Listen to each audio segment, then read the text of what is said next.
সবাই মহিলা ঘুরে ঘুরে বলে তুমি জিনা করেছ, এখানে তো সাক্ষীরও কোনো কায়দা নাই।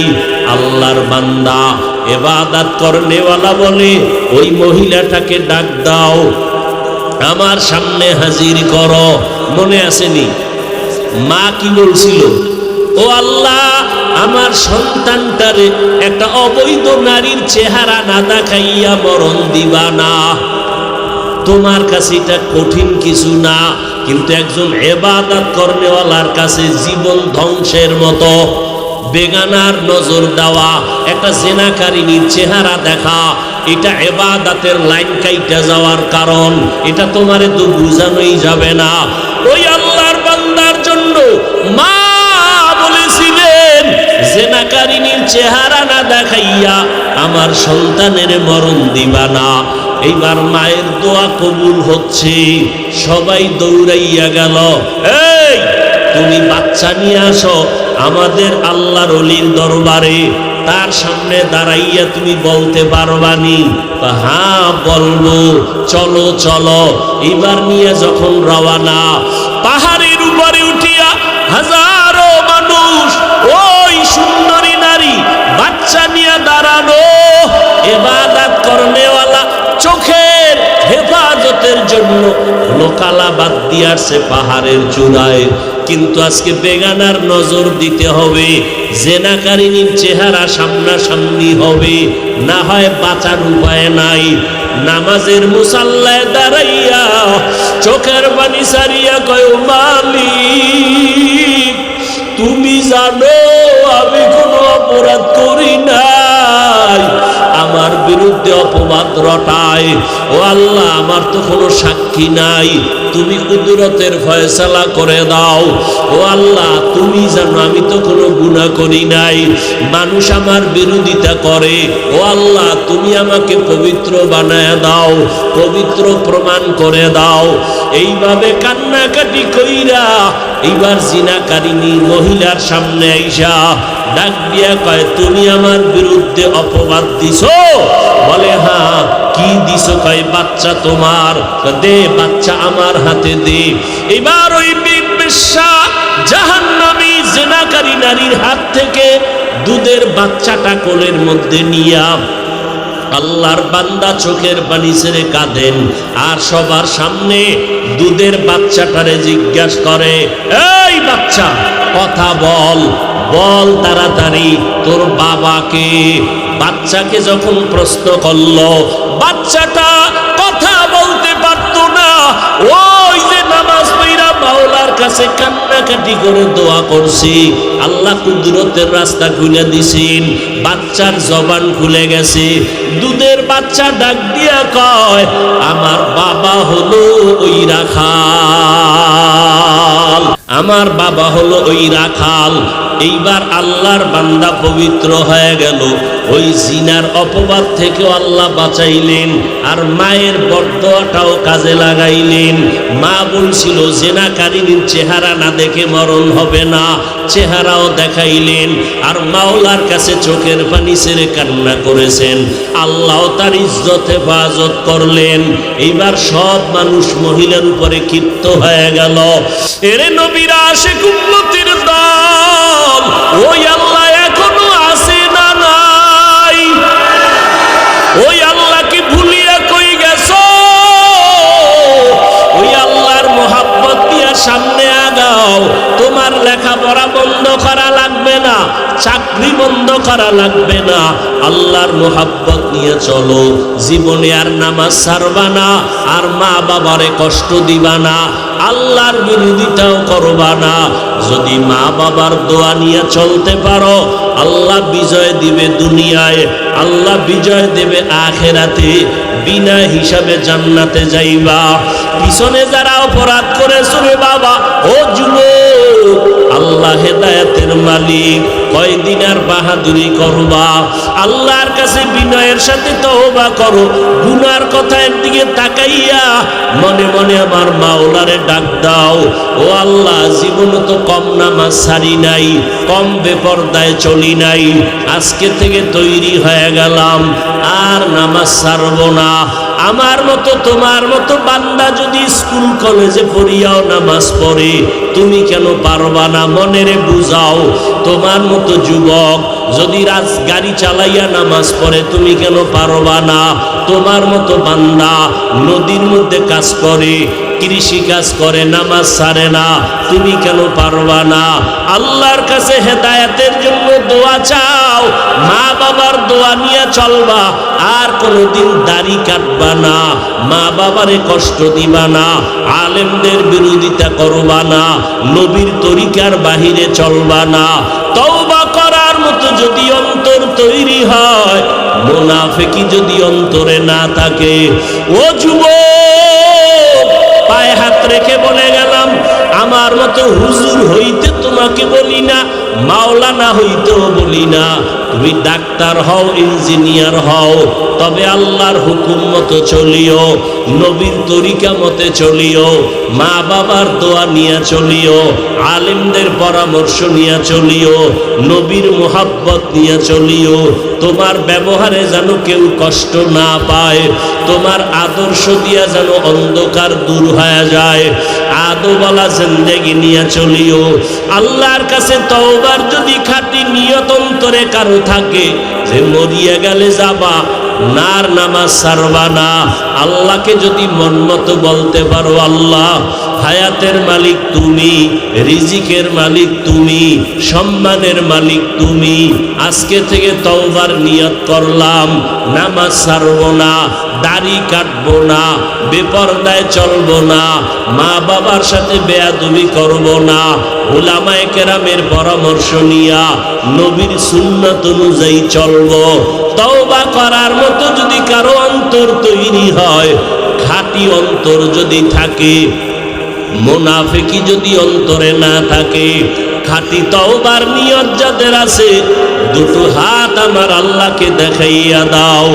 আয় আল্লাহ, আমরা তওবার নিয়তে হাত তুলেছি, হাতগুলো কবুল করে নেন, তওবা কবুল করে নেন, তওবার উপরে মজবুত হইয়া চলার মতো তৌফিক দান করেন, আমিন। আল্লাহ জাহান্নামে দায়িত্বে যারা নিয়োজিত ফেরেশতা, আল্লাহ বলেন এরা কঠোর অন্তরের মালিক হবে, শক্ত অন্তরওয়ালা। ওয়ায়াফআলুনা মা ইউমারুন, আল্লাহর আদেশের বাহিরে তারা কিছুই করবে না, বরং আল্লাহ যা হুকুম করবেন ওই আদেশ তারা পালন করবেন। নবীজি বলেন, আলা কুল্লুকুম রাঈন ওয়া কুল্লুকুম মাসউলুন আন রাইয়াতিহি, সাবধান হে উম্মত, তোমরা প্রত্যেকেই দায়িত্বশীল। আল্লাহর দরবারে দায়িত্বের কারণে জবাবদিহিতার কাঠগড়ায় সকলকেই হাজির হতে হবে।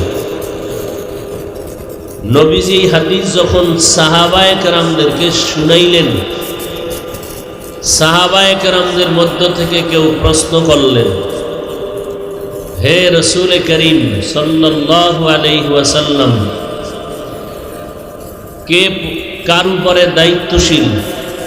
নবীজি বললেন, যার অধীনে যারা বসবাস করে অধীনস্থদের জন্য কর্তা বা গার্ডিয়ান দায়িত্বশীল। যেমন সন্তান পিতামাতার অধীন, মা বাপ সন্তানের দায়িত্বশীল, স্ত্রী স্বামীর অধীন, স্বামী স্ত্রীর দায়িত্বশীল, ছাত্র শিক্ষকদের অধীন, শিক্ষকগণ ছাত্রদের দায়িত্বশীল, একজন মেম্বার ওয়ার্ডের মানুষের দায়িত্বশীল, মসজিদের ইমাম খতিব মুসল্লিদের দায়িত্বশীল, একজন চেয়ারম্যান ইউনিয়নবাসীর দায়িত্বশীল, সরকার গোটা দেশবাসীর দায়িত্বশীল, ওলামায়ে আহলে হক গোটা উম্মতের দায়িত্বশীল। আর একজন সাহাবায়ে কেরামদের মধ্য থেকে প্রশ্ন করলেন, ইয়া রাসূলুল্লাহ, আমার অধীনে কেউ নাই, আমিও কারো অধীনে নেই, আমার দায়িত্ব কি? নবীজি বললেন, আপনি আপনার অঙ্গ প্রত্যঙ্গের দায়িত্বশীল। কিয়ামতের ময়দানে আল্লাহ অঙ্গ প্রত্যঙ্গের হিসাব নেবেন। দুটো হাত দিয়েছেন, দুটো পা দিয়েছেন, দুটো চোখ দিয়েছেন, আল্লাহ এগুলো অনর্থক দেন নাই। কিয়ামতের দিন আল্লাহ এগুলোর জবাব নেবেন, হিসাব নেবেন। মানুষ আযাবের ভয়ে, শাস্তির ভয়ে মিথ্যার আশ্রয় নিবে। তখন আল্লাহ জবানকে বন্ধ করে বলবেন, হাত কথা বলো, পা কথা বলো। আল-ইয়াওমা নাখতিমু আলা আফওয়াহিহিম ওয়া তুকাল্লিমুনা আইদিহিম ওয়া তাশহাদু আরজুলুহুম বিমা কানু ইয়াকসিবুন। দস্ত গোয়াদ মঞ্চুনি দুজদিদাম লপ গোয়াদ মঞ্চুনি বসিদাম চশম গোয়াদ চিদাম গমজা হারাম গোশ গোয়াদ চিদাম সমরুল কালাম।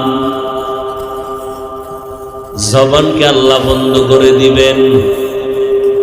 হাতকে বলবেন, হাত কথা বল। হাত আল্লাহর সামনে কথা বলা শুরু করবেন।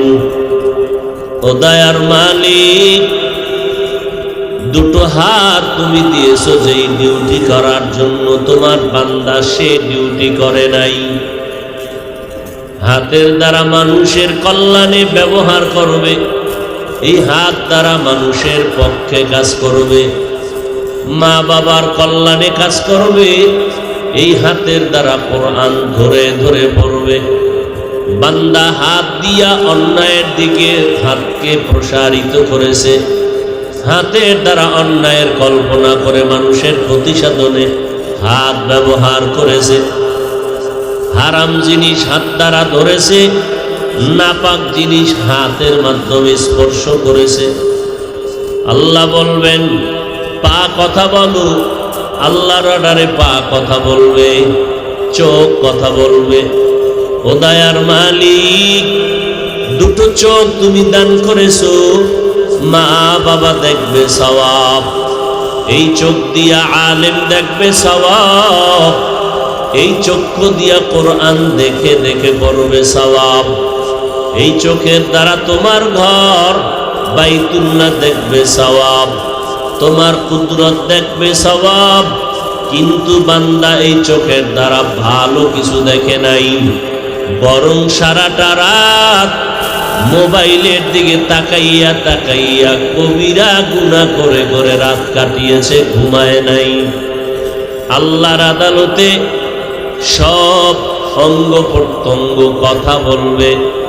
আল্লাহ পাক এগুলো সাক্ষী শুনিয়া তারপরে বান্দার ফয়সালা দিবেন। আল্লাহ তাআলা সাক্ষী ছাড়া ডাইরেক্ট কারো ব্যাপারে কোনো রায় পেশ করবেন না। আল্লাহ পাক বলেন, ও দায়িত্বশীলেরা, তোমাদের যার উপরে যত দায়িত্ব আছে পালন করো। ত্রুটি যদি করো, হাসরের ময়দানে পার পাওয়ার কোনো উপায় নাই, কারণ হাসরের মাঠ ইনসাফের বিচারের মাঠ। ওয়াত্তাকু ইয়াওমান তুরজাউনা ফীহি ইলাল্লাহ সুম্মা তুওয়াফা কুল্লু নাফসিন বিমা কাসাবাত ওয়া হুম লা ইউজলামুন। ভয় করো ওই দিনের কথা, যেই দিন আল্লাহর আদালতে সবাই হাজির হতে হবে। আল্লাহ ওই দিন কারো সাথে কোনো জুলুম করবেন না, যার যতটুকু পাওনা ইনসাফের সাথে আল্লাহ তাকে তা দিয়ে দিবেন। আল্লাহ দিতে গিয়া কোনো গরিমসি করবেন না, কোনো বাহানা করবেন না, দ্রুত দিয়ে দিবেন। আল-ইয়াওমা তুজজা কুল্লু নাফসিন বিমা কাসাবাত লা যুলমাল ইয়াওম ইন্নাল্লাহা সারিউল হিসাব।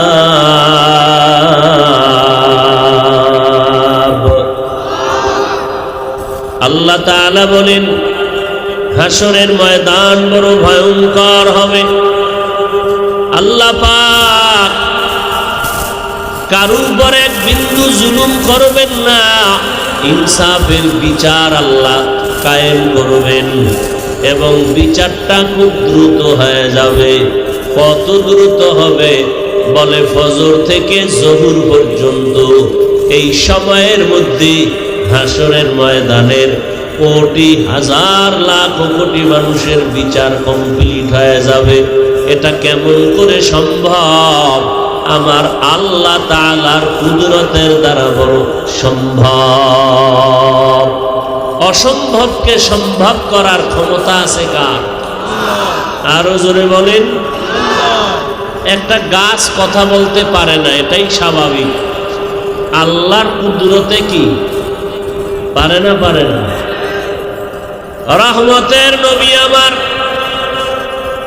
মরা খেজুর গাছের উপরে দাঁড়ায়া খুতবা পড়ে, দীর্ঘদিন পড়ার পর সাহাবায়ে কেরামদের অনুরোধে নতুন মিম্বর বানালেন। ওই মরা গাছ, মানুষের কান্নার মতো আওয়াজ। নবী এসে দাঁড়ায় বলেন, রে গাছ কেন কান্না করো? ও নবী, গাছ বলে আপনার বিরহের বেদনায় কান্না করি, কি চাও? আমি রহমতের নবী দোয়া করব তুমি আজ তাজা হয়ে যাবা, তোমার ফল বের হবে, জমিনের মানুষ তোমার ফল খাবে। গাছ বলে, না তা চাই না। তো কি চাও বলো? গাছ বলেন, ইয়া রাসূলুল্লাহ, আমি চাই আপনি আমার জানাজা পড়ায় এখানে দাফন করে দিবেন। হাসরের ময়দানে আমি আপনার সাথে জান্নাতে থাকতে চাই।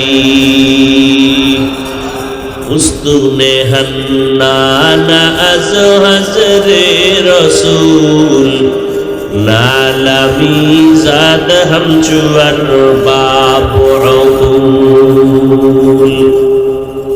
একটা মরা গাছ কথা বলতে পারে না, এটাই বাস্তবতা। কিন্তু নবীর সাথে মরা গাছ কথা বলে, এটা কেমনে সম্ভব?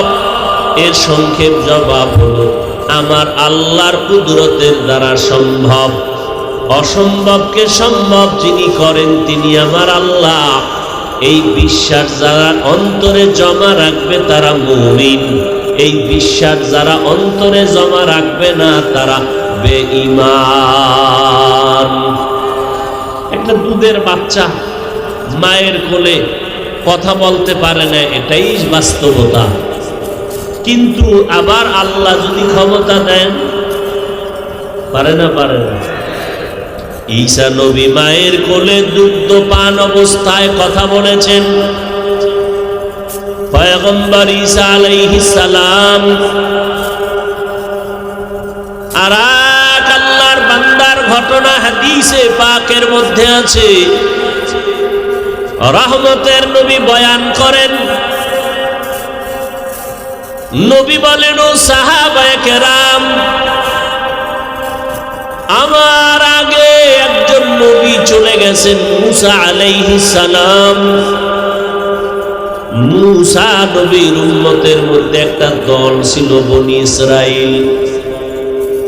বনি ইসরাইলেরা ইয়াকুব নবীর সন্তান।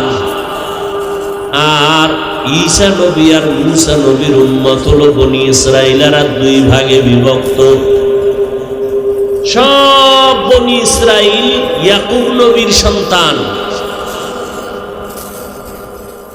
আর ধর্মীয় লাইনে এরা দুই নবীর উম্মত, এক নবী ঈসা আর এক নবী কথা হয় না মুসা আলাইহিস সালাম। ঈসা নবীর উম্মতের দাবিদারেরাও বনি ইসরাইল, মুসা নবীর উম্মতের যারা দাবি করে এরাও বনি ইসরাইল। তবে ধর্মীয় লাইনে তারা দুই ভাগ হয়ে গেছে, একদল ইহুদি আর একদল নাসারা। ইহুদিদেরকে ইহুদি বলা হয়, নাসারা যারা কোরআনের ভাষায় তারা আমাদের সচরাচর ভাষা হলো তারা খ্রিস্টান। তারা কি খ্রিস্টান? ঈসা নবীর উম্মত হওয়ার দাবিদার। ইহুদিরা মুসা নবীর উম্মত হওয়ার দাবিদার। দোনো দলই বনি ইসরাইল। আল্লাহ তাআলার নবী, আপনার আমার নবী, সাহাবায়ে কেরামদেরকে বনি ইসরাইলের এক ঘটনা শুনাইতেছেন। ভালো করে শুনবেন। আল্লাহর নবী বলেন, ও সাহাবায়ে কেরাম, বনি ইসরাইলের ভেতরে একজন বড় ইবাদত করনেওয়ালা বান্দা, এত বেশি ইবাদত করতেন, তার 24 ঘন্টা আল্লাহর ইবাদত ছাড়া কোনো কাজ নাই। ইবাদত করতে গিয়া এক সময় তার অন্তর এতটা মজবুত হয়ে গেল, চিন্তা করে দেখলো মানুষের মধ্যে যদি থাকি আমার ইবাদতের মধ্যে ঘাটতি আসে, যতক্ষণ ইবাদত করি ভালো, ইবাদত করে বাইরে নামলে মানুষের মধ্যে ঢুকে পড়লে তখন আমার ইবাদতের মন মানসিকতা নষ্ট হয়। আল্লাহর বান্দা চিন্তা করিয়া সিদ্ধান্ত নিল, আমি আর লোকালয়ে থাকবো না, নির্জন জায়গায় গিয়া একতাবদ্ধ হইয়া একনিষ্ঠতার সাথে এক ধ্যানে আমি রবের ইবাদত করব। এই চিন্তা করিয়া আল্লাহর বান্দা সিদ্ধান্ত নিল, জঙ্গলে যাইয়া একটা পাহাড়ের চূড়ায় উঠল, কোন রকম একটা ছোট ঘর বানাইয়া আল্লাহর বান্দা ওই ঘরের মধ্যে ইবাদতে মগ্ন হয়ে গেল। এখন আর ডিস্টার্ব নাই, মনের মধ্যে কোনো পেরেশানি নাই, খানারও চিন্তা নাই, বাহিরে যাওয়ার কোনো পেরেশানি নাই। আল্লাহর বান্দা এক ধ্যানে এক মনে আল্লাহর ইবাদত করে একটা সেকেন্ড সময় আল্লাহর মোহাব্বতের বাইরে সে ব্যয় করে না। এতটাই আল্লাহর প্রতি তার মোহাব্বত গাঢ় হয়ে গেল। কিন্তু আল্লাহর নবী বলেন, আল্লাহর প্রিয় বান্দা যারা, আল্লাহ তাদেরকে কঠিন থেকে কঠিন পরীক্ষা নেন। পরীক্ষায় যারা পাশ করবে তারা বিনা হিসাবে জান্নাত পেয়ে যাবে। আল্লাহর নবী বলেন, ওই বনি ইসরাইলের গোলাম পাহাড়ের চূড়ায় ছোট ঘর, ওই ঘরের মধ্যে ইবাদতে মশগুল, বাড়িতেও যায় না, পাহাড়ের নিচেও নামে না, কিন্তু ঘরের ভেতরে একমাত্র মা দুঃখিনী। দীর্ঘদিন হয়ে যাওয়ার পরে পেরেশান হয়ে গেলেন, সন্তানের দেখি না, কত রাত কত দিন হয়ে গেল, আমার কলিজার টুকরা সন্তান একবারও দেখলাম না, সন্তান আমার ঘরে আসে না, মনটা বড় খারাপ। যদি আমার ঘরে আসতো, আমি আমার সন্তানকে দেখে একটু তৃপ্তি অর্জন করতাম। সন্তানের প্রতি মা বাবার কি পরিমাণ মোহাব্বত, এটা বুঝাবার কোনো ভাষা নাই। সন্তান হাজারো অপরাধ করলে মা বলিয়া যখন ডাক দেয়, মায়ের কলিজা ঠান্ডা হয়ে যায়। বাবাকে যখন বাবা বলে ডাক দেয়, বাবার কলিজা ঠান্ডা হয়ে যায়। মা দুঃখিনী চিন্তায় পড়ে গেলেন, আমার সন্তানকে কেমন করে আমি দেখব, টেলিফোনের ব্যবস্থা নাই, কেমন করে সন্তানের চেহারা দেখে অন্তর ঠান্ডা করব। মা চিন্তা ভাবনা করিয়া সিদ্ধান্ত নিল, আমি সকালবেলা বাবার সন্তানের কাছে যাই একটু দেখা করব। যদিও আমি মহিলা মানুষ, ওই পাহাড় বেয়ে চূড়ায় উঠতে পারবো না, তবে যদি আমি পাহাড়ের নিচে বৈশা আমার কলিজার সন্তানটাকে একটু মোহাব্বতে ডাক দেই, আমার সন্তান যদি এসে একটু দেখা দেয়, আমার কলিজা ঠান্ডা হয়ে যাবে। মা চিন্তা ভাবনা করিয়া সিদ্ধান্ত নিয়ে নিল। সূর্যের প্রখর তাপ বাড়তেছে, সকাল দুপুরের আগ মুহূর্তে মা সন্তানের মোলাকাতের জন্য একা একা রওনা হয়ে গেলেন। পাহাড়ের পাদদেশে যাইয়া পাহাড়ের চূড়ার মুখটা উঠাইয়া, রোদের তাপ, সূর্যের আলো, উপরে তাকানো যায় না, হাত দিয়া চোখের উপরে পর্দা লাগায় তারপরে উপরে তাকাইলেন। আমার নবীও সাহাবায়ে কেরামদেরকে এইভাবে দেখাইলেন। সন্তানের মা ওই পাহাড়ের নিচে বসে সন্তানকে সম্বোধন করে ডাকলেন, ও বাবা, তুমি পাহাড়ের চূড়ায় আসো, আমি মা তোমার বিরহের বেদনায় হাজির হয়ে গেলাম, একটু সময়ের জন্য তুমি আমাকে দেখা দাও, ইবাদতে আমার কোনো বাধা নাই। কতদিন হলো রে বাবা তোমার চেহারা দেখতে পারি না, একটু তুমি নিচে নামিয়া আমি মায়ের সাথে একটু দেখা দিয়া যাও। প্রচন্ড রোদের গরমে মা অনেকবার ডাকাডাকি করলেন। সন্তানকে এমন সময় মা ডাকলেন যেই সময় সন্তানটা নামাজের মধ্যে দাঁড়ানো। সন্তান চিন্তায় পড়ে গেল, আমি এখন আমার মালিকের মোহব্বতের বন্ধনে আবদ্ধ, আমার আম্মাজান ডাকতেছেন, আমি আমার মাওলার ডাকে দাঁড়াইয়া থাকবো নাকি মায়ের ডাকে সাড়া দিয়া নিচে চলে যাব। চিন্তা ভাবনা করিয়া সন্তান সিদ্ধান্ত নিল, আমি আমার মাওলার ডাকের মোহাব্বত থেকে আমি আলাদা হব না। সন্তান নামাজে দাঁড়াইয়া আল্লাহর মোহাব্বতে মশগুল হয়ে দাঁড়ায় রইল। মায়ের ডাকে সন্তান একবারও সাড়া দেয় নাই। দীর্ঘ টাইম মা দাঁড়াইয়া সন্তানের না পাইয়া মনের কষ্ট নিয়া বিমুখ হইয়া মা ঘরের মধ্যে চলে গেলেন। মনে মনে নিয়াত করেছেন, আমার কষ্টটা সন্তান বুঝলো না, যেহেতু বুঝেই নাই আর আমি সন্তানের কাছে আসবো না। মা ঘরে চলে গেলেন।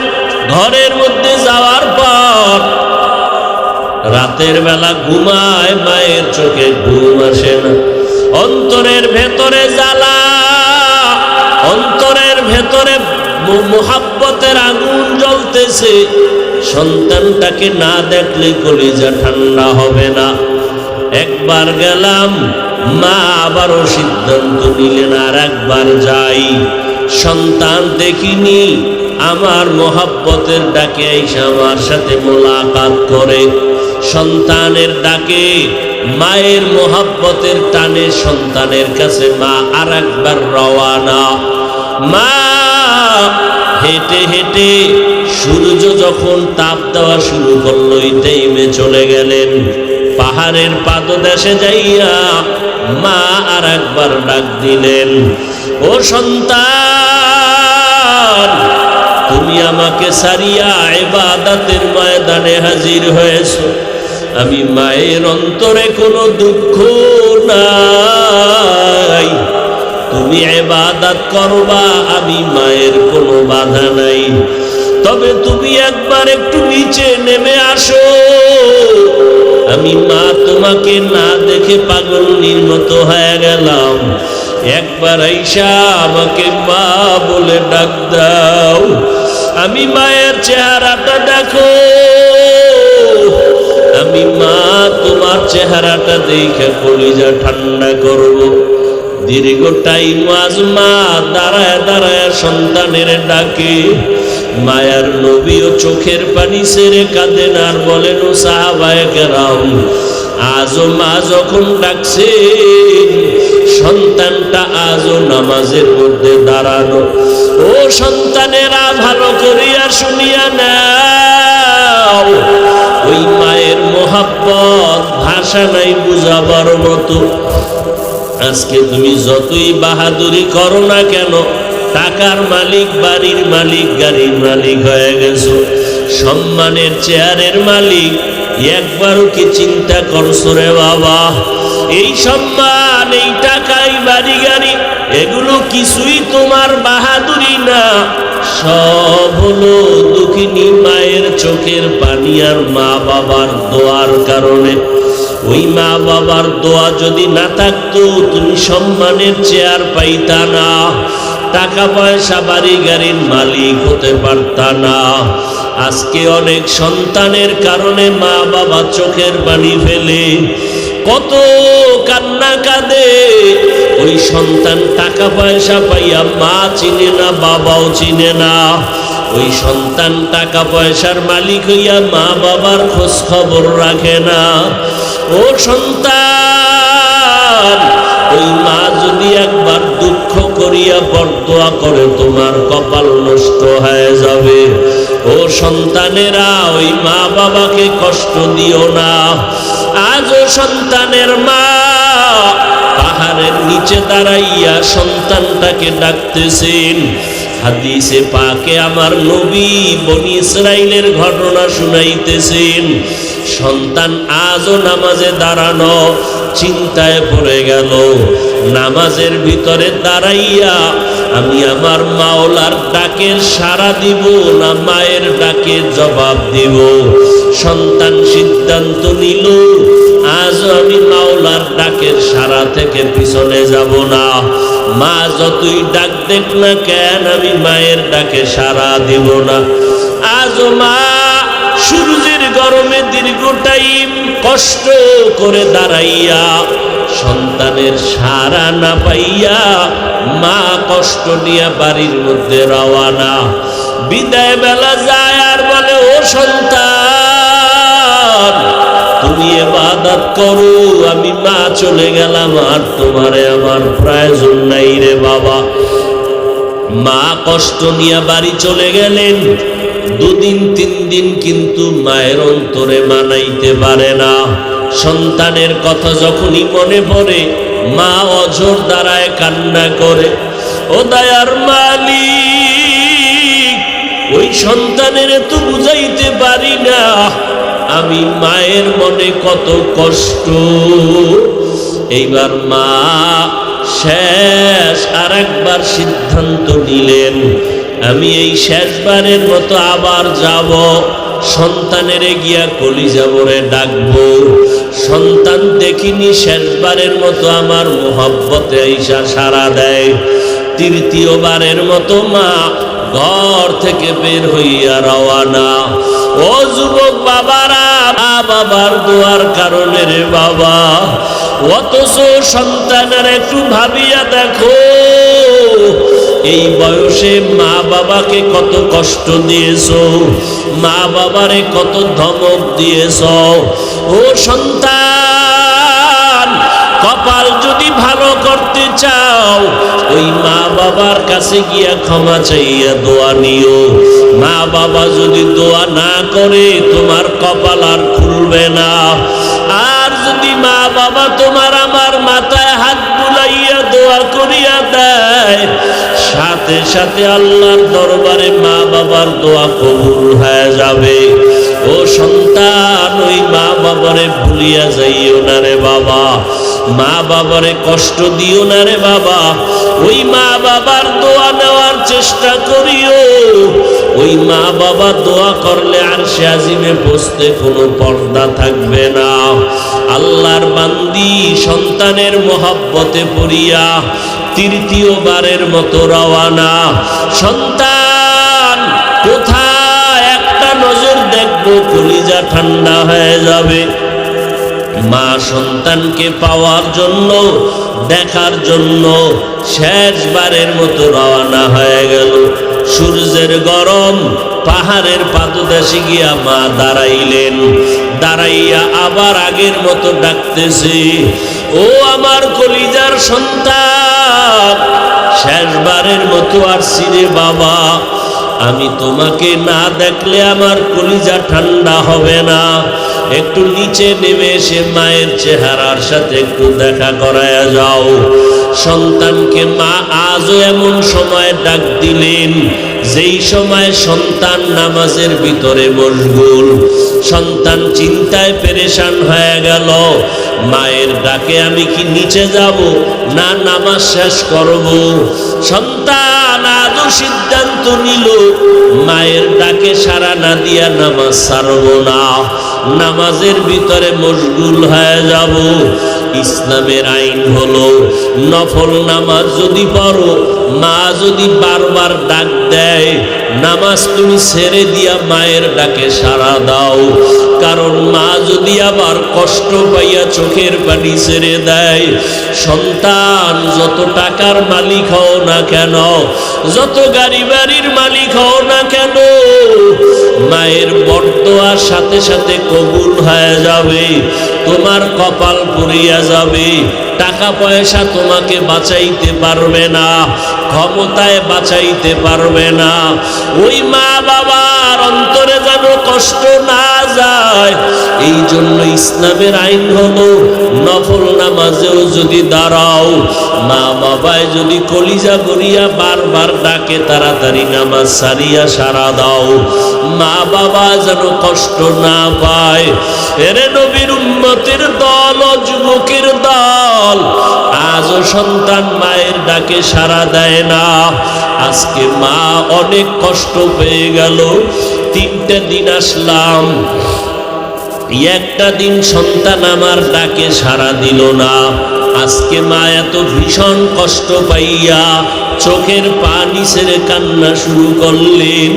সর্বশেষ মা নিরুপায় হইয়া কষ্ট নিয়ে বাড়ির দিকে রওয়ানা। আজকে বাড়িতে যায় আর মনে মনে আমার মাওলার কাছে একটু বরদোয়ার মতো কথা বলেই ফেললো। তেমন কঠিন কথা না, হালকা ভাবে বলল, ও আসমানের মালিক, 3টা দিন আমি মহিলা মানুষ ঘর থেকে কষ্ট করে হেঁটে হেঁটে আসলাম, সূর্যের গরমের মধ্যে আসিয়া 3টা দিন ডাকলাম, আমার সন্তান একবারও সাড়া দিল না। ও আল্লাহ, তোমার কাছে হালকা ভাবে বিচার দেই, তোমার এই বান্দাটাকে মরণ দিবা না যতক্ষণ পর্যন্ত একটা জিনাকারিনী অবৈধ নারীর চেহারা দেখবে না, ততক্ষণ আমার সন্তানটার মরণ দিও না। অর্থাৎ একটা জিনাকারিনী নারীর চেহারা দেখাইয়া তারপরে মরণ দিও। মা বেশি কঠিন বরদোয়া করে নাই। যদি মা বলতেন জিনা না করাইয়া কবর দিও না, তাহলে আরো মারাত্মক হয়ে যাইত। কিন্তু আল্লাহর খাস বান্দাদের জন্য এটাও বড় কঠিন। একটা জেনাকারিনী বেগানার চেহারা দেখা বড় খারাপ কথা। মা এই কথা বলিয়া বাড়িতে রওয়ানা। আমার মাওলার আদালতে মায়ের দোয়াটা কবুল। 1 সেকেন্ড আর দেরি হয় নাই, এই মায়ের দোয়া কবুল হয়ে গেল। এলাকার ভিতরে সুনাম ছড়ায় গেল। মানুষে কথা বলতেছে, আমাদের বনি ইসরাইলের ভিতরে এত বড় আল্লাহওয়ালা আর নাই। বলে কেমন? কয়েকটা সেকেন্ড আল্লাহর ইবাদত ছাড়া কাটায় না। কোথায় কাটায়? পাহাড়ের চূড়ায় উঠিয়া আল্লাহর ইবাদত করে। ওই বলতে বলতে পুরো এলাকায় ছড়ায় গেল তার সুনাম। ওই এলাকায় একটা সুন্দরী নারী ছিল, অত্যন্ত চেহারাওয়ালা। ওই মহিলা ডাক দিয়া কয়, তোমরা কার এত গুণগান গাও?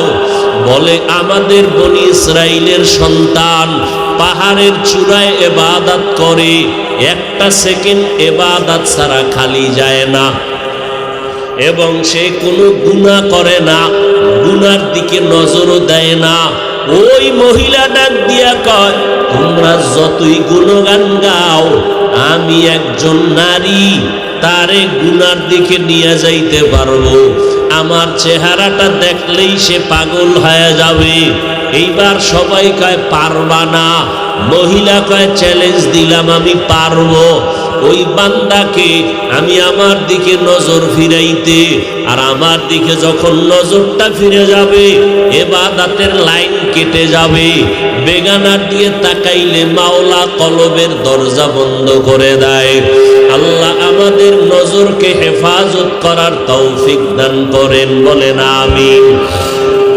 আল্লাহর বান্দি সুন্দরী নারীটা পাহাড় বেয়ে বেয়ে উপরে চলে গেল। অনেক মানুষ দেখার জন্য ভিড় জমায়ে গেল। এমন সময় ওই সুন্দরী নারীটা যখন আল্লাহর বান্দার ইবাদতখানার মধ্যে গিয়ে ঢুকলো, এমন একটা টাইমে ঢুকছে যেই টাইমে আল্লাহর বান্দা নামাজে দাঁড়ানো, মহিলা ঘরের ভিতরে একা, আর ইবাদত করনেওয়ালা সন্তানও একা, আর কেউ নাই। মহিলার দিকে আকর্ষণ বাড়ানোর জন্য, মহিলার চেহারার দিকে নজর নেওয়ার জন্য যত ধরনের সিস্টেম করা দরকার ওই মহিলা তাই করলো। কিন্তু আল্লাহ পাকের কুদরত, ওই বান্দার নজরটা একবারের জন্য বেগানার দিকে যায় নাই। মহিলা হাজারো অপচেষ্টা করিয়া ব্যর্থ হয়ে গেল। ইবাদতের বান্দাটা একটা নজর ওই বেগানার দিকে দেয় না। মহিলার ভিতরে জিদ বেড়ে গেল, রাগ আরো বেড়ে গেল। ওরে আল্লাহর বান্দা, ভালো করে বুঝো, যারা মাওলার খাঁটি গোলাম, আজকে তুমিও মুসলমান, আমিও মুসলমান। তোমার আল্লাহ আমার আল্লাহ এক, তোমার নবী আমার নবী এক, তোমার কোরআন আমার কোরআন এক, তোমার কালেমা আমার কালেমা এক, নাকি আলাদা? তোমার ধর্ম আমার ধর্ম, তোমার কাবা আমার কাবা, তোমার দুনিয়াতে আসা, দুনিয়া থেকে বিদায় তাও হবে এক, কাফন হবে তিনটা, কালার হবে আলাদা। এ কথা কও, কালার হবে এক। তুমিও মুসলমান, আমিও মুসলমান। আজকে তোমারে পাও দইরা দইরা বয়ান কেন করা লাগবে? আজকে তো হিন্দুদেরকে বয়ান করা দরকার ছিল, খ্রিস্টানকে বয়ান করা দরকার ছিল। কারণ তোমাদের এই উত্তরবঙ্গের ভিতরে দলে দলে মুসলমান খ্রিস্টান বানায়, টাকা পয়সা দিয়া কাদিয়ানি বানায়, তাদেরকে বয়ান করা লাগতো। অথচ 12 মাসের একটা দিন বন্ধ নাই, মুসলমানের পাও ধরে ধরে বয়ান করা লাগে, এরপরও লাইনে আনা যায় না। তুমিও মুসলমান, আমিও মুসলমান, তোমার আল্লাহ আমার আল্লাহ এক, তোমার আমার নবী এক, কালেমা এক, কোরআন এক, হাদিস এক, নবী এক, কাবা এক। অথচ তোমার দাড়ি রাখতে লজ্জা লাগে, আমার দাড়ি কাটতে লজ্জা লাগে। তোমার টুপি মাথায় দিতে লজ্জা লাগে, আমার টুপি মাথায় না দিলে লজ্জা লাগে। তোমার পর্দা করতে লজ্জা লাগে, আর আমার পর্দা না করলে লজ্জা লাগে। তোমার মসজিদে ঢুকতে লজ্জা লাগে, আর আমার মসজিদে না ঢুকলে লজ্জা লাগে। তুমি আজকে প্যান্ট শার্টটাই পরো, কত মজা, লম্বা জামা পরতে লজ্জা পাও, আর আমি লম্বা জামা না পরলে লজ্জা পাই। বলো, তুমিও মুসলমান, আমিও মুসলমান। ও বান্দা, তুমিও পানি পান করো, আমিও পানি পান করি। আজকে তুমি বাম হাতে পানি পান করো, আর আমি ডান হাত ছাড়া পান করি না। তুমি আজকে যুক্তি দিয়ে এরপরে আমাকে বসায়া দাও। ও মুসলমানের সন্তান, আবার তোমাদের লাইনে আমাদের মতো হুজুর না, জীবনে মাদ্রাসায় পড়ে নাই, তোমার মতো লাইনের বহু আল্লাহর বান্দা স্কুলে পড়ে, কলেজে পড়ে, চাকরি করে, ব্যবসা করে, 5 বেলার নামাজি আছে না নাই? ওরে বান্দা, তোমার টুপি পরতে লজ্জা লাগে, অথচ তোমার লাইনে কিছু বান্দা আছে টুপি কখনো মাথার থেকে ছাড়ে না, নামাজের আজান হলে মসজিদে হাজির। ও বুড়া বাবাজিরা, আপনার মতো কত বুড়ারা হাতের মধ্যে লাঠি নিয়ে টোকাইয়া কষ্ট কইরা কইরা মসজিদে গিয়া নামাজ পড়ে, আর আপনি নামাজ পড়তে ভালো লাগে না। আপনিও মুসলমান, ওই বুড়াও মুসলমান। ওই স্কুল কলেজের ছেলে মেয়েরা তোমার মতো যুবক স্কুলে পড়িয়াও নামাজ ছাড়ে না, রাস্তায় গাড়ি চালায় নামাজ ছাড়ে না। তুমিও মুসলমান, তোমার ওই ভাইও মুসলমান, র্যাব, আর্মি, পুলিশ, বিডিআরের চাকরি করে, নামাজ ছাড়ে না। তুমিও মুসলমান, তারাও মুসলমান। ও আল্লাহর বান্দারা, ও পর্দার আড়ালের আম্মা জানেরা, আমরা আল্লাহর রাস্তায় চলতেছি। ও পর্দার আড়ালের মা, আপনাদের মধ্যে থেকেই তো দুনিয়াতে নবী আসছেন, সাহাবায়ে কেরাম আসছেন, ওলিয়া উলিয়া আসছেন, হাফেজে কোরআনরা আসছেন। আপনারা তো হাফেজে কোরআনের মায়ের মতো মা, আপনারা তো নবীদের মায়ের মতো মা, আপনারা তো খাদিজা রাদিয়াল্লাহু আনহার মতো নারী, আপনারা তো ফাতেমা রাদিয়াল্লাহু আনহার মতো নারী, আয়েশা রাদিয়াল্লাহু আনহার মতো নারী। ও পর্দার আড়ালের আম্মা জান, আপনার মতো কত মা এখনো গ্রামে খুঁজলে পাওয়া যাবে, স্বামীর মাল হেফাজত করে, 5 ওয়াক্ত নামাজ পড়ে, বেপরদায় চলে না। এমন মায়ের অভাব নাই। আপনারা কেন পারেন না রে মা? আল্লাহর কাছে তওবা করে। ও যুবকেরা, এখনো সময় আছে, তওবা করো। ওই আল্লাহর বান্দা এত সুন্দরী নারী সামনে দাঁড়াইলো, কতটা অঙ্গি ভঙ্গি করলো, কতটা অপকৌশল করলো। ওই বান্দার একটা নজরও বেগানার দিকে যায় নাই। আর তুমি এমন মুসলমান, মোবাইলটা নিয়ে সারা রাত কবিরা গুনাহ দেখো, আছে না নাই? সারাটা রাত দরওয়াজা জানালা বন্ধ, মা দেখে না, বাবা দেখে না, তুমি মোবাইলে কি করো? দেখনেওয়ালা কেউ আসেনি? কে আছে? ওই মাওলারে কেমনে ফাঁকি দিবি রে গুনাহগার? ওই আল্লাহরে ফাঁকি দিয়া কই যাবি রে ভাব? ওই আল্লাহর ধরা থেকে ফেরাউন বাঁচতে পারে নাই, ওই আল্লাহর ধরা থেকে নমরুদ বাঁচতে পারে নাই, ওই আল্লাহর ধরা থেকে দুনিয়ার কোনো নাফরমান বাঁচতে পারে নাই। ও আল্লাহর বান্দারা, এখনো সময় আছে, তওবা করো। ওই আল্লাহর বান্দার সামনে ওই সুন্দরী নারীটা ব্যর্থ হইয়া এইবার নিচে নেমে আসলো, পারলো না। পাহাড়ের নিচে নাইমা আসার পরে সামনে একটা খোলা ময়দান, ওই ময়দানে এক রাখাল বকরি চড়ায়। মহিলাটা রাখালের কাছে চলে গেল, খেয়াল করো, মহিলাটা রাখালের কাছে চলিয়া গেল। ওই রাখালের ধোকা দিয়া এমন ভাবে আকৃষ্ট করলো, রাখালের সাথে তার জিনা হয়ে গেল। জিনার মধ্যে একটা বাচ্চা গর্ভে চলে আসলো। ওই বাচ্চাটা গর্ভে ধারণ করলো। বৈধ না অবৈধ? অবৈধ বাচ্চা গর্ভে নিয়া ওই সুন্দরী নারীটা সবাইরে বলতেছি, তুমগো ইবাদত করনেওয়ালা বান্দারে ধোকা দিছি। সত্য কয় না মিথ্যা কয়? মিথ্যা কয়। বাচ্চাটা যখন দুনিয়াতে ভূমিষ্ঠ হলো, এইবার বাচ্চাটারে কোলে নিয়া এই জেনাকারিনী বেশ্যা নারী বাচ্চাটা কোলের মধ্যে নিয়া এলাকার বড় বড় মাতুব্বার যারা, বড় বড় ধনী মাথাওয়ালা, এগো সামনে গিয়া কয়, এই যে বাচ্চা, এটা জানুনি কার? কয় জানি না। ওই পাহাড়ের চূড়ায় যিনি ইবাদত করে তার বাচ্চা, আমার সাথে ওই ইবাদত করনেওয়ালা জেনা করেছে, এই জেনার বাচ্চা অবৈধ। তুমগো ইবাদত করনেওয়ালার সবার মাথা গরম হয়ে গেল। আমাদের এত সুনাম, ওই ভাইজানের এত গুণগান বলি, এত বড় আল্লাহওয়ালা, এত সুনাম গাইলাম, তার এই অবস্থা, আমরা তার কথা শুনতে রাজি না। লাঠি ছোটা হাতে নিয়া পাহাড়ের চূড়ায় চলে গেল। পাহাড়ে উঠিয়া এবার তার ঘর ভেঙ্গে দিল।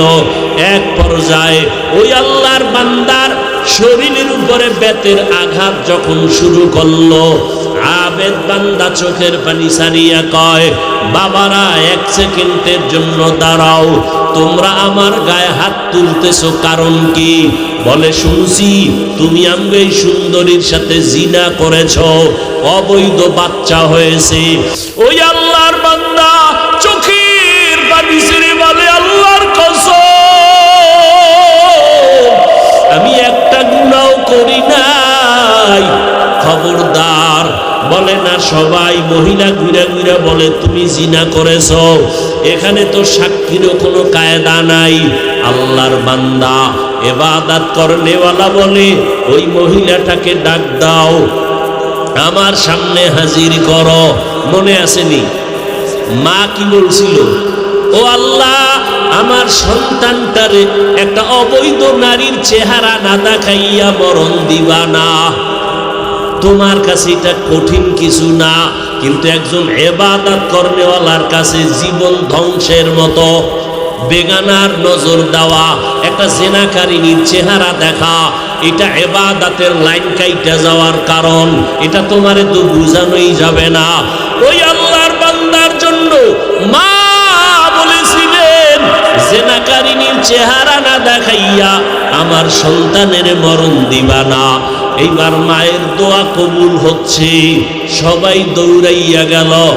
এই তুমি বাচ্চা নিয়ে আসো আমাদের আল্লাহর ওলির দরবারে, তার সামনে দাঁড়াইয়া তুমি বলতে পারবানি? হ্যাঁ বলবো। চলো চলো। এবার নিয়ে যখন রওয়ানা, পাহাড়ের উপরে উঠিয়া হাজারো মানুষ, ওই সুন্দরী নারী বাচ্চা নিয়ে দাঁড়ানো। ইবাদত করনেওয়ালা চোখের হেফাজতের জন্য লোকালা বাদ দিয়ে আসছে পাহাড়ের চূড়ায়। কিন্তু আজকে বেগানার নজর দিতে হবে, জেনাকারিনীর চেহারা সামনাসামনি হবে, না হয় বাঁচার উপায় নাই। নামাজের মুসাল্লায় দাঁড়াইয়া চোখের পানি সারিয়া কয়, মালিক তুমি জানো আমি কোনো অপরাধ করি নাই, আমার বিরুদ্ধে অপবাদ রটায়।